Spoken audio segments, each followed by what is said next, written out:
ಒಂದು ಕಡೆ ಭಾರತೀಯ ಜನತಾ ಪಾರ್ಟಿಯ ಆಶಯಗಳು, ನಮ್ಮ ಸಂಕಲ್ಪ.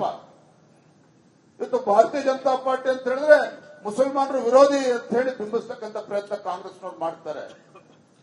ಆದ್ರೆ ಸ್ವಾತಂತ್ರ್ಯ ಬಂದು 55-60 ವರ್ಷಗಳ ಕಾಲ ಸುದೀರ್ಘವಾಗಿ ಈ ದೇಶದ ಆಡಳಿತ ನಡೆಸತಕ್ಕಂಥವ್ರು ಕಾಂಗ್ರೆಸ್ ಪಕ್ಷರು. ಯಾವತ್ತೂ ಕೂಡ ಕಾಂಗ್ರೆಸ್ನವ್ರಿಗೆ ಆ ಮುಸಲ್ಮಾನ್ ಹೆಣ್ಮಕ್ಳಿಗೆ ನ್ಯಾಯ ಕೊಡಬೇಕು ಅಂತ ಯಾವತ್ತೂ ಕೂಡ ಅನ್ನಿಸ್ಲೇ ಇಲ್ಲ.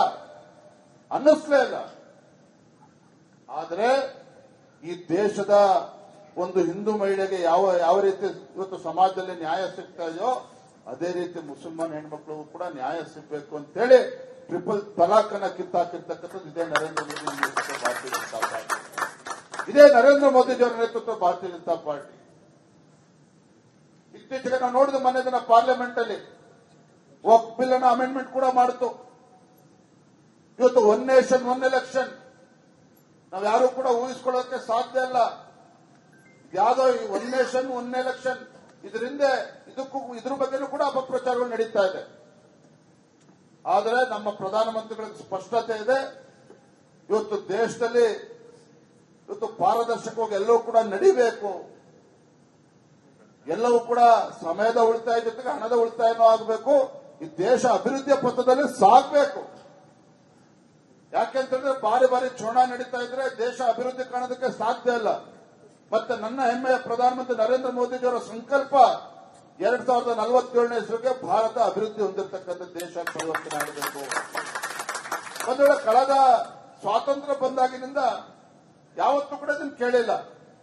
ಭಾರತ ಅಭಿವೃದ್ಧಿ ಹೊಂದಿರತಕ್ಕಂಥ ದೇಶ ಪರಿವರ್ತನೆ ಆಗಬೇಕು, ಇದ್ರ ಬಗ್ಗೆ ಚರ್ಚೆನೂ ಆಗಿಲ್ಲ, ಇದ್ರ ಬಗ್ಗೆ ನಮ್ಮ ಕಲ್ಪನೆನೂ ಕೂಡ ಇರಲಿಲ್ಲ.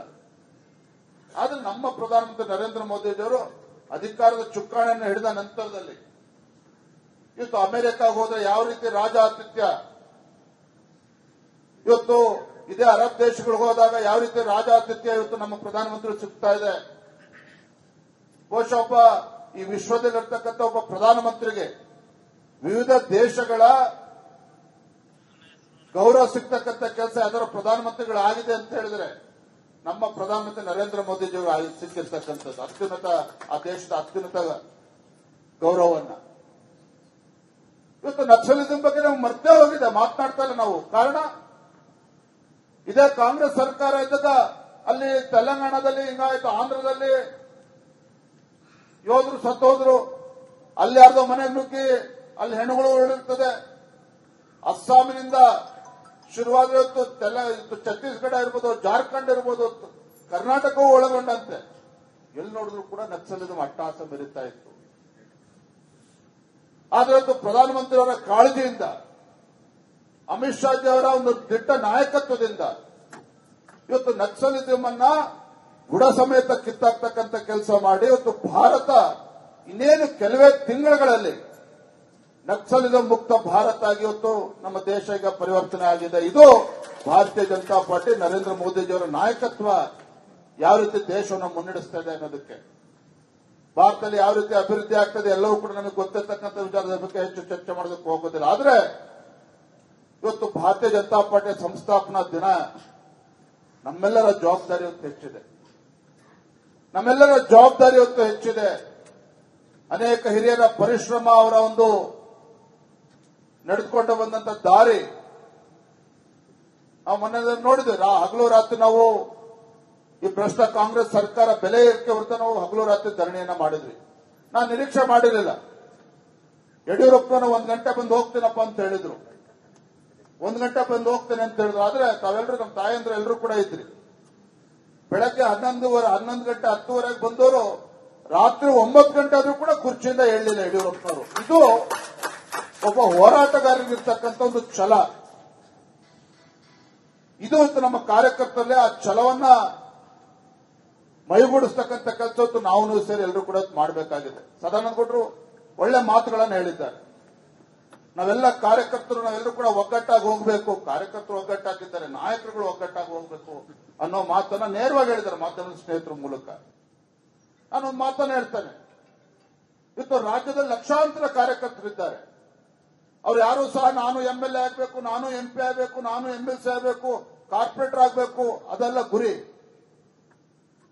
ಪಕ್ಷ ಯಾರನ್ನೇ ಅಭ್ಯರ್ಥಿ ಮಾಡಲಿ, ಯಾವುದೇ ಚುನಾವಣೆ ಇರಲಿ, ನನ್ನ ಪಕ್ಷ ಗೆಲ್ಲಬೇಕು, ಭಾರತೀಯ ಜನತಾ ಪಾರ್ಟಿ ಅಭ್ಯರ್ಥಿ ಗೆಲ್ಲಬೇಕು.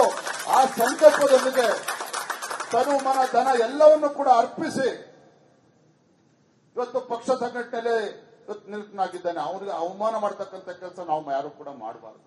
ನನ್ನನ್ನು ಸೇರಿ ಪಕ್ಷದ ಯಾವುದೇ ಮುಖಂಡ ಹಿರಿಯರು ನನ್ನನ್ನು ಸೇರಿ ಹೇಳ್ತಾ ಇದ್ದೇನೆ, ಆ ಪಕ್ಷದ ಕಾರ್ಯಕರ್ತರಿಗೆ ಅಪಮಾನ ಮಾಡತಕ್ಕಂಥ ಕೆಲಸ ಆಗಬಾರದು. ಇದು ನಮ್ಮೆಲ್ಲ ಹಿರಿಯರ ಅಪೇಕ್ಷೆ ಇರತಕ್ಕಂಥದ್ದು.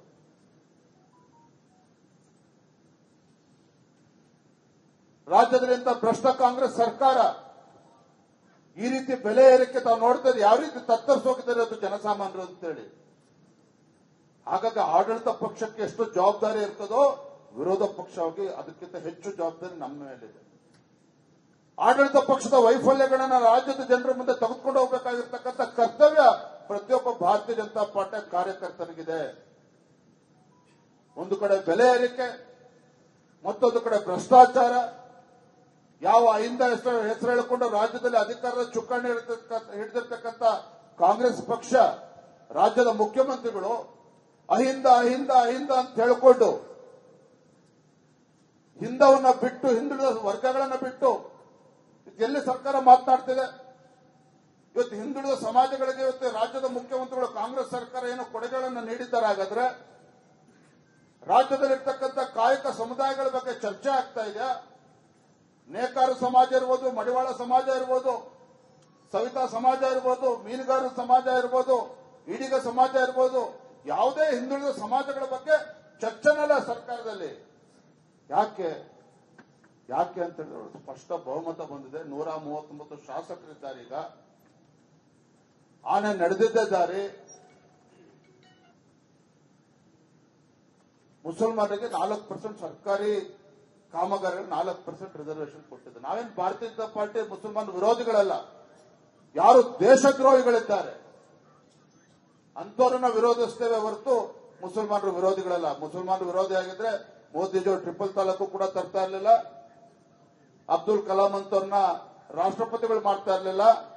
ಇವತ್ತು ನಜೀರ್ ಸಾಹೇಬ್ರಂತವ್ರನ್ನ ಇವತ್ತು ಆಂಧ್ರದಲ್ಲಿ ಗವರ್ನರ್ ಮಾಡ್ತಾ ಇರಲಿಲ್ಲ. ಹಾಗಾಗಿ ಭಾರತೀಯ ಜನತಾ ಪಾರ್ಟಿ ನಮ್ಮ ಕಮಿಟ್ಮೆಂಟ್ ಇದೆ. ಏನು ನರೇಂದ್ರ ಮೋದಿಜಿಯವರು ಹೇಳ್ತಾರೆ, ಸಬ್ಕಾ ಸಾಥ್, ಸಬ್ಕಾ ವಿಕಾಸ್, ಸಬ್ಕಾ ವಿಶ್ವಾಸ್ और सबका प्रयास के साथ ಭಾರತವನ್ನ 2047ನೇ ಇಸ್ವಿಗೆ ಅಭಿವೃದ್ಧಿ ರಾಷ್ಟ್ರವಾಗಿ ಪರಿವರ್ತನೆ ಮಾಡಬೇಕು. ಆ ಒಂದು ತಪಸ್ಸಿನಲ್ಲಿ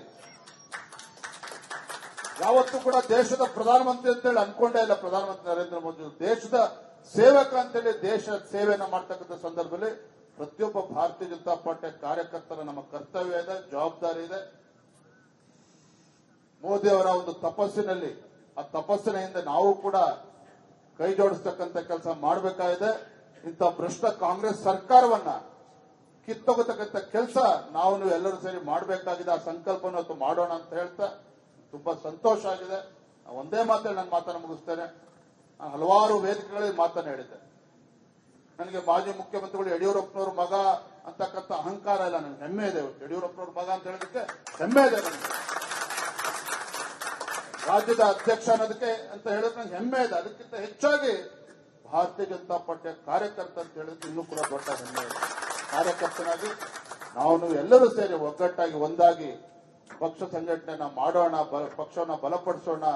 ಮುಂದಿನ ದಿನಗಳಲ್ಲಿ ಭಾರತೀಯ ಜನತಾ ಪಾರ್ಟಿಯನ್ನ ಸ್ಪಷ್ಟ ಬಹುಮತದೊಂದಿಗೆ ರಾಜ್ಯದಲ್ಲಿ ಅಧಿಕಾರಕ್ಕೆ ತರೋಣ ಅನ್ನೋ ಮಾತನ್ನು ಹೇಳ್ತಾ ಎಲ್ಲ ಸಮಾಜ, ಎಲ್ಲ ಶೋಷಿತ ಪೀಡಿತ ಸಮುದಾಯಗಳನ್ನ, ಎಲ್ಲ ಹಿಂದುಳಿದ ಸಮುದಾಯಗಳನ್ನ, ಎಲ್ಲ ಸಮಾಜ, ಎಲ್ಲ ವರ್ಗ, ಎಲ್ಲ ಧರ್ಮೀಯರನ್ನು ಕೂಡ ಒಗ್ಗೂಡಿಸಿಕೊಂಡು ಪಕ್ಷ ಬಲಪಡಿಸ್ತಕ್ಕಂಥ ಕೆಲಸ ನಾವು ಸೇರಿ ಮಾಡೋಣ ಅಂತಕ್ಕಂಥ ಮಾತನ್ನು ಹೇಳ್ತಾ ನಿಮ್ಮೆಲ್ಲರೂ ಕೂಡ ವೇದಿಕೆ ಮೇಲಿರ್ತಕ್ಕಂಥ ಹಿರಿಯರಿಗೆ, ವೇದಿಕೆ ಮುಂಭಾಗದಲ್ಲಿರ್ತಕ್ಕಂಥ ಎಲ್ಲ ನಮ್ಮ ತಾಯಂದರಿಗೆ, ಪಕ್ಷದ ಹಿರಿಯ ಮುಖಂಡರಿಗೆ, ಪತ್ರಿಕಾ ಹಾಗೂ ಮಾಧ್ಯಮದ ಸ್ನೇಹಿತರು ಎಲ್ಲರೂ ಕೂಡ ವಂದಿಸಿ ನನ್ನ ಮಾತನ್ನು ಮುಗಿಸ್ತಾ ಇದ್ದೇನೆ.